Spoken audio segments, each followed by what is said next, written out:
morning. Hey, B. How's it shaking, babe? Hey, Renee. Hello, hello. Hey, Christy. Morning. Hey, Becca. Hello. Double Becca. Hey, Alyssa. Hey, Becky.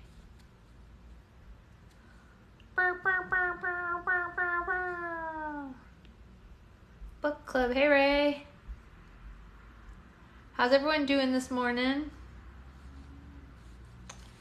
Everyone good? Feeling good? Yes, morning everybody. Good morning. Good morning.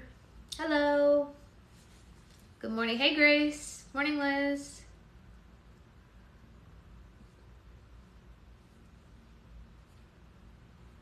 Morning, morning. Hello, everybody. Welcome on in. We're gonna get reading here in just a minute. I got a cold. Oh no, that's not good. Hi, Tiff. We have a big day of a lot of slime stuff today, so we'll read. How are you holding up? Oh yeah, how is B holding up? I thought you were asking me and I was super confused. Yeah, B, how are you? Hello. Need more coffee, but it's Thursday, so I can't complain. True enough, true enough. Lots of orders are going out today. I realized I need to ship you plant soup because Michigan is so cold. Better start growing. Grace, let me give you a new address before you do that. Can we DM about that separately? I don't want to say it on here, obviously, but let me just give you new info for that. Hey, Cindy. But yeah, lots and lots of slime stuff today. Lots of Patreon orders are going out today, like 30, maybe 40. They'll DM you whenever they're grown up. Yeah, totally. Before you send anything, definitely DM me first.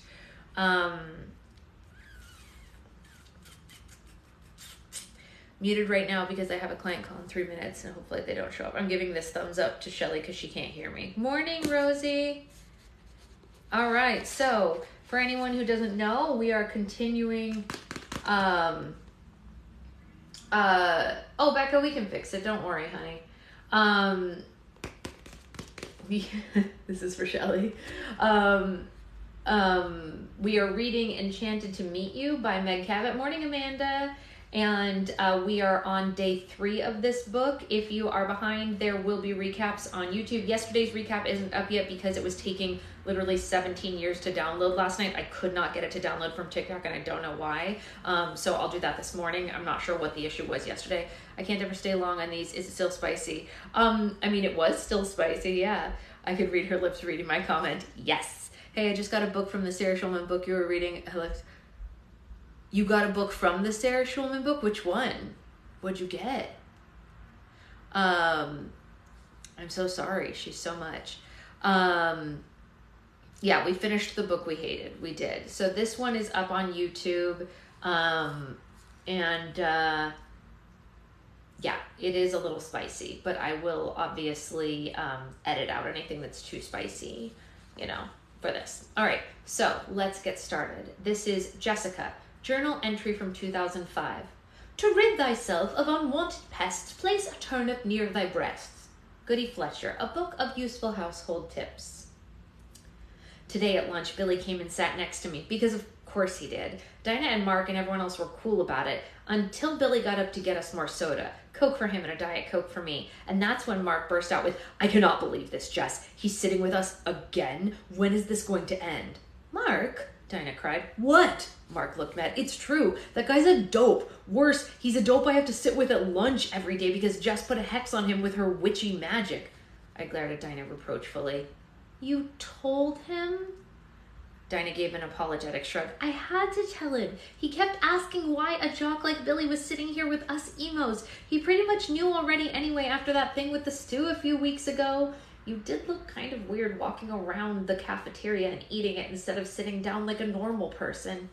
You girls. Mark looked at Dinah and me and shook his head. His long black hair was swaying against his leather-jacketed shoulders. Goddamn witches. That's how you got me, D? You cast a spell on me, too?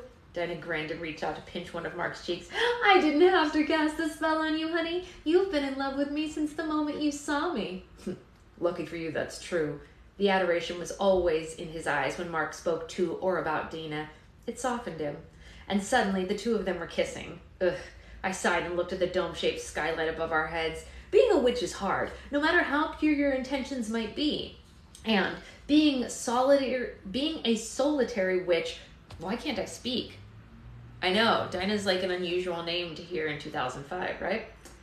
Being a solitary witch might be harder than anything, AP Chem included. Obviously, I had let my best friend Dinah in on my secret way back in middle school. Fortunately, Dinah took to magic like a duck takes to water, and the two of us had formed our own little mini coven. It's nice to have someone to try out spells with, even if most of them didn't seem to work, or at least not the way that we meant them to.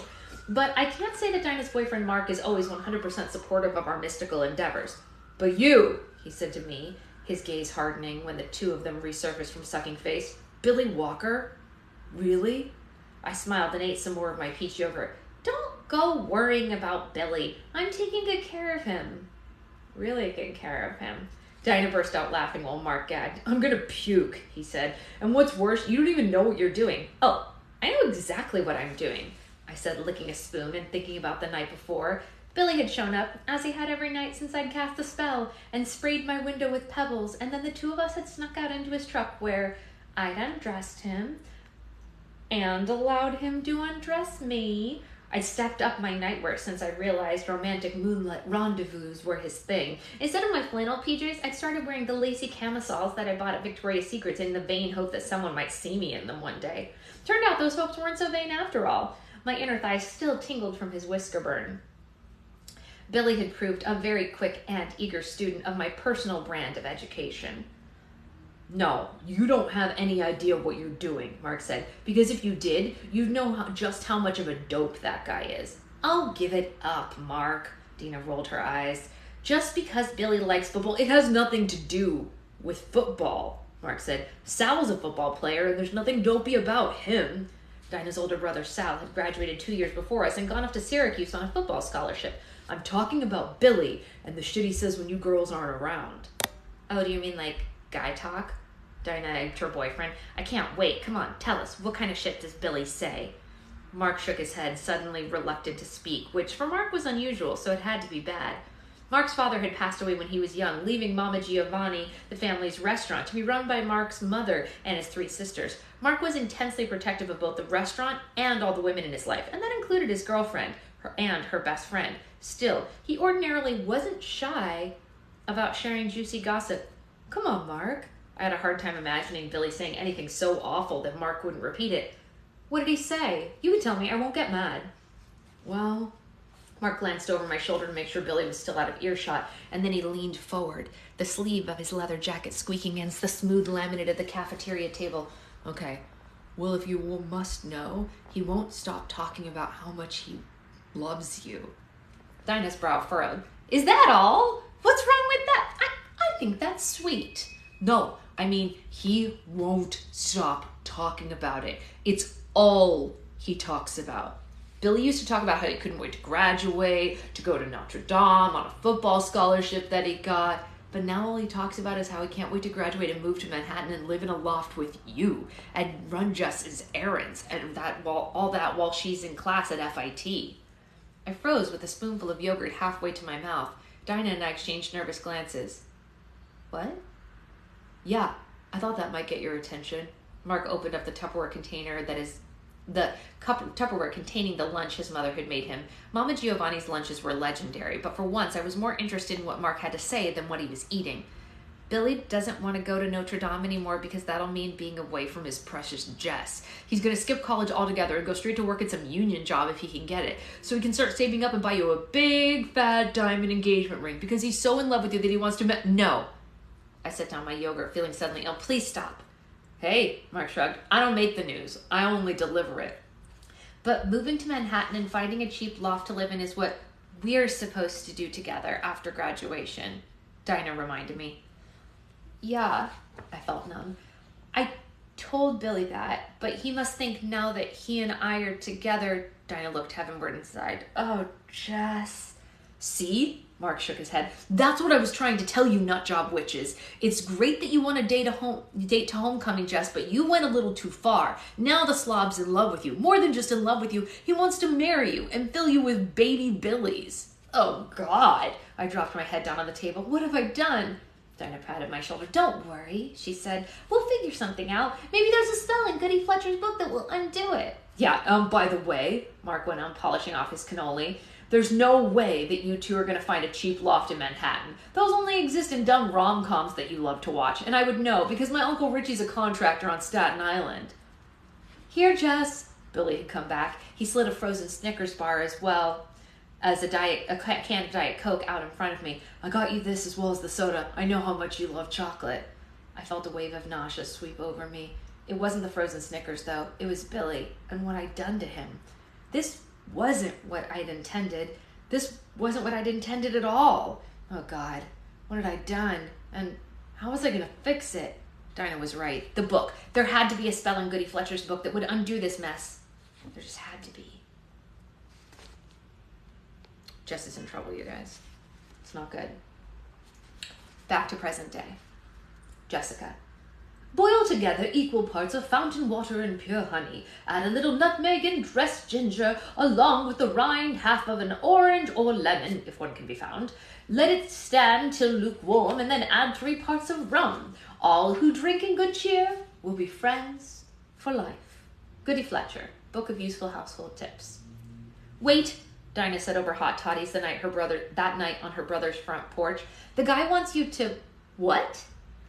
Implant light into this girl, I said, and then guide and protect her because she's the bringer of light. What does any of that even mean? How should I know? I took a sip of my drink. But the fate of West Harbor apparently depends on it. Well, screw that, Dinah said, still as petite as she was in high school, but now brunette with blonde highlights. She sat cross-legged on the porch swing beside me. Why doesn't this Derek just do it himself? I told you.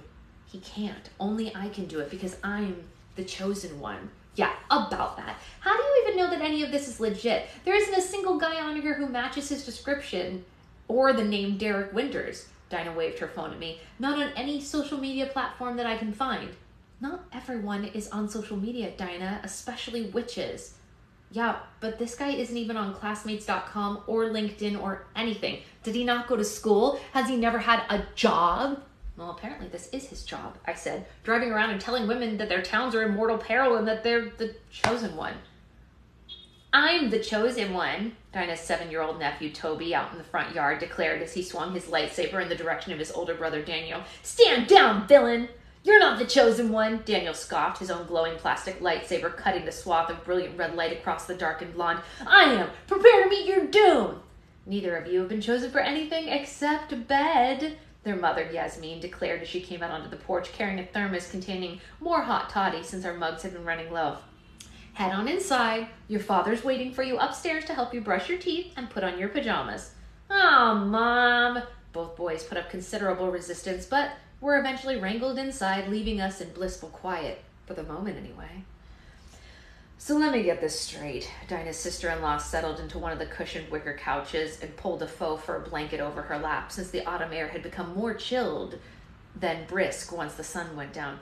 You're saying a wizard walked into your shop today and said that the world was going to end if you didn't find a little high school girl and implant light into her? And you believe him? I said. Dinah and I exchanged glances. Dinah and Yasmin got along really well enough that they'd taken over Dinah's dad's old real estate law office together right across the street from Enchantments and adorably renamed it D'Angelo and D'Angelo Sisters-in-Law. That's really cute, actually.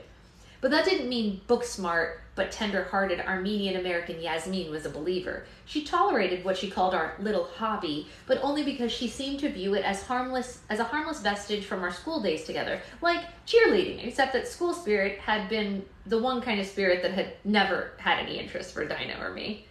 First of all, a male practitioner of witchcraft is a witch, I said, not a wizard or a warlock. The word witch is gender neutral. All right, Yasmin said, no need to get defensive.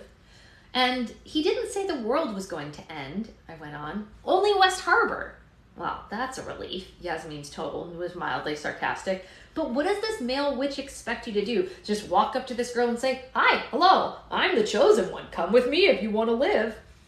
It is hard to believe, Dinah said. I'm not saying the stuff he said about the rift isn't true. Obviously, we've seen the flooding with our own eyes. And Mark's wolf, if it is even a wolf, which I still doubt, Mark knows Italian food and cars, but really not wild dogs. But how does this guy know about our rift, especially as if he isn't affiliated with the WCW? I shrugged. How would I know? So why would you even trust him? I held my mug in both hands, letting the hot beverage inside thaw my chilled fingers as I remembered the look on Derek's face, so urgent and serious as he spoke to me that afternoon in my office. But more than that, I remembered the shock of electric warmth that had gone through me when he touched my shoulder, the oddly reassuring comfort of his sarcastic words. Other entities exist in the world besides the World Council of Witches, entities that care as much as you do about saving this town from evil. Come with me if you want to live. Enter Arnold's voice. That's pretty funny. I don't know, I said finally. I just do. Great. Dinah pushed her foot against the porch railing, making the porch swing that we were sitting on sway a little. So you just have a feeling that this guy is legit, a feeling that has nothing to do with those great big shoulders of his that Becca keeps talking about? I frowned at her. Give me a little credit. But Becca wasn't wrong about the shoulders. Are you sure he didn't put a spell on you? Yasmin asked worriedly. Or like a hex or whatever it is that you witches do? He didn't put a spell on me. I put out a foot to stop the porch swing. The delicious dinner we'd had takeout from Mama Giovanni's wasn't settling too well in my stomach. I told myself it was because of the swaying swing, but I was worried it was due to the memory of Derek Winters and his impressive message of impending doom. Clearly, the guy knows what he's doing. Why else would I be picked out of the witches of West Harbor to be the chosen one? Dinah nearly spat out her drink. Oh, right. Sorry, I forgot. Your spells always work out great. I laughed, but Yasmin looked confused. Wait. She looked from her sister-in-law to me. I thought that was the whole thing in high school with, honestly, I am a little astonished that they picked me and not you, I said to Dinah, to change the subject from Billy. Your bakes are legendary, and don't know why you went to law school instead of culinary school. One chap in the family's enough. Dinah meant Mark, with whom she'd moved in with after returning to West Harbor post-law school. Mama Giovanni was not happy that they'd yet to tie the knot. I just want to know what long ago injustice was committed here in this town that never got rectified and created this so-called rift. Yasmin was looking thoughtful. West Harbor's crime rate is really low. The only thing I can think of that might remotely qualify is the Valentine Blizzard of 2006. Do you remember that one?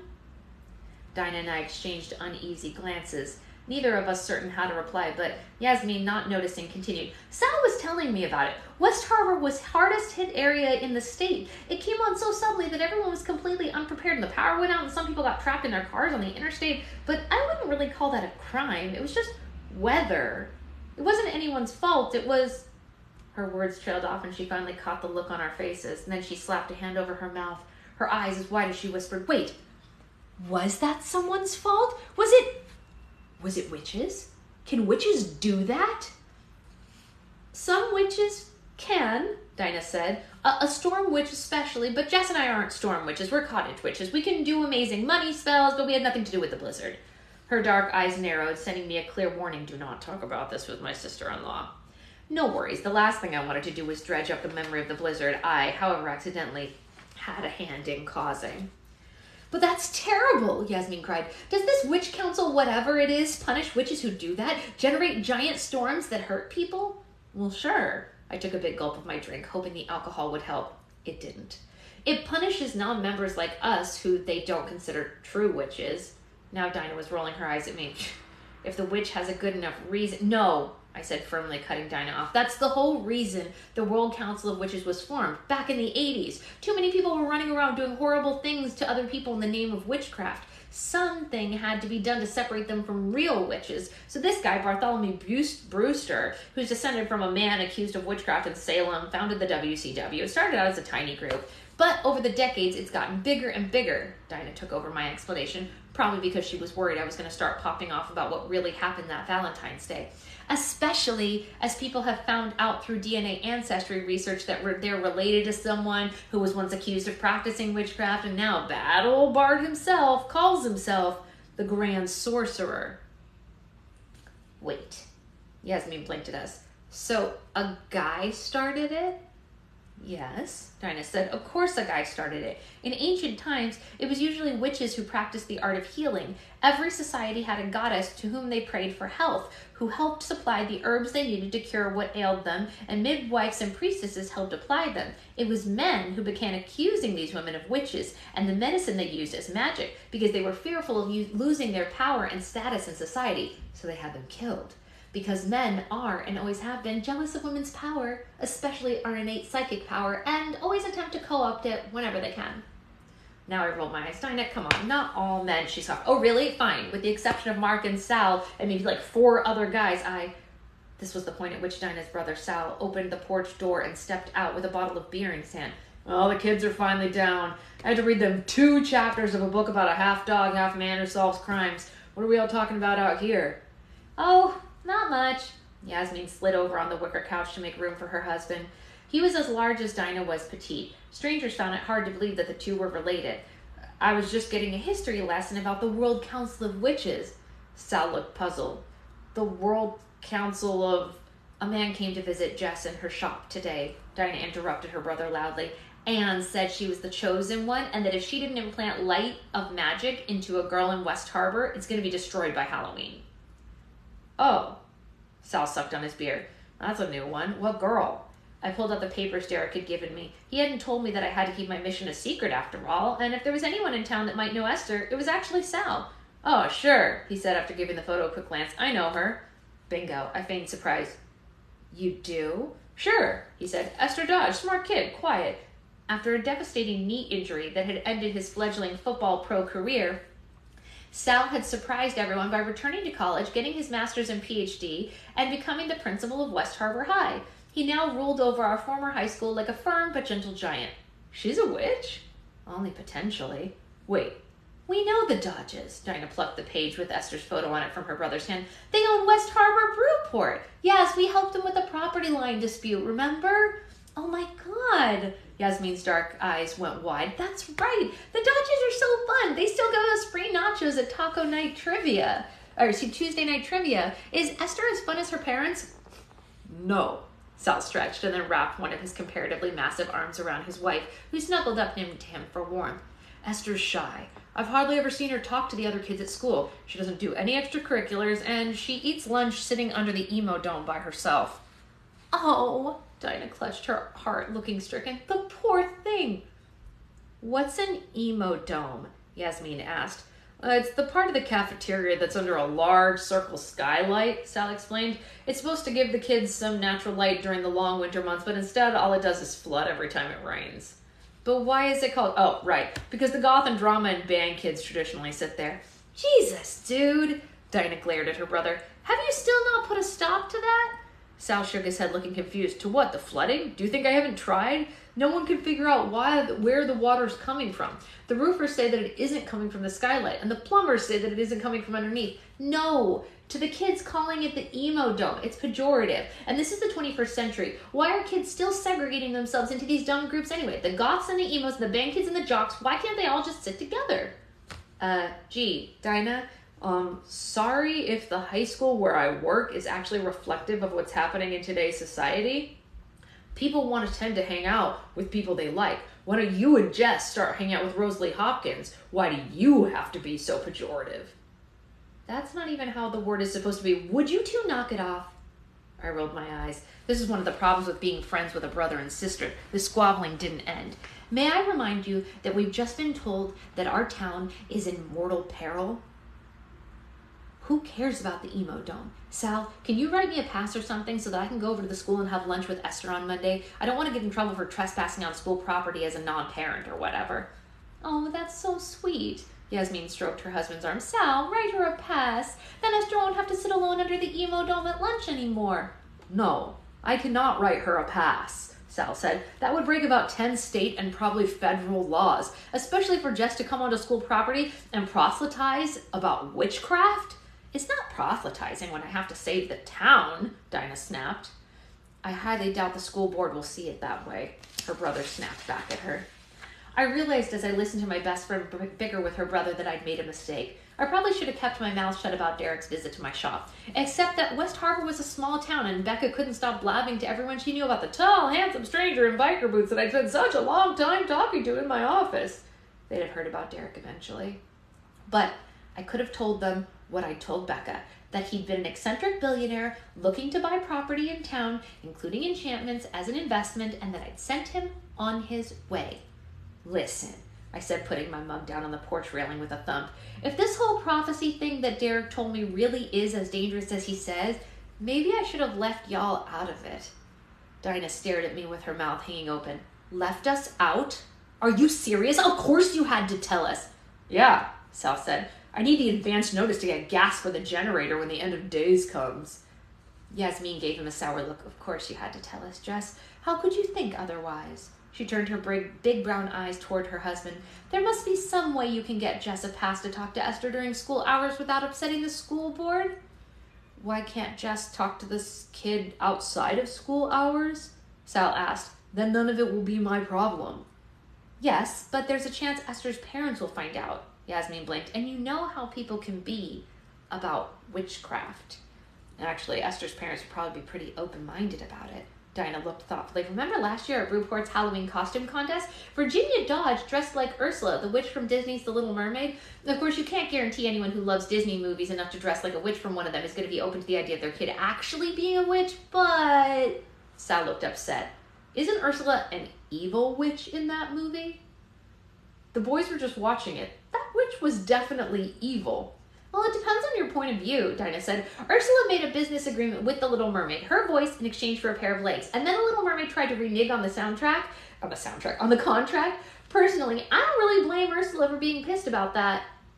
The mermaid was underage, Yasmin disagreed. You know perfectly well that contracts signed by teenagers can't be enforced and therefore are voidable. Whatever, Dinah said. The fact remains that witches are notoriously misrepresented on film. Look at almost every female villain in every princess film ever. Oh, for God's sake, Sal started to get up. If the world's really going to end, I'm going inside to play as much Call of Duty as I can. Wait, Yasmin called to her husband.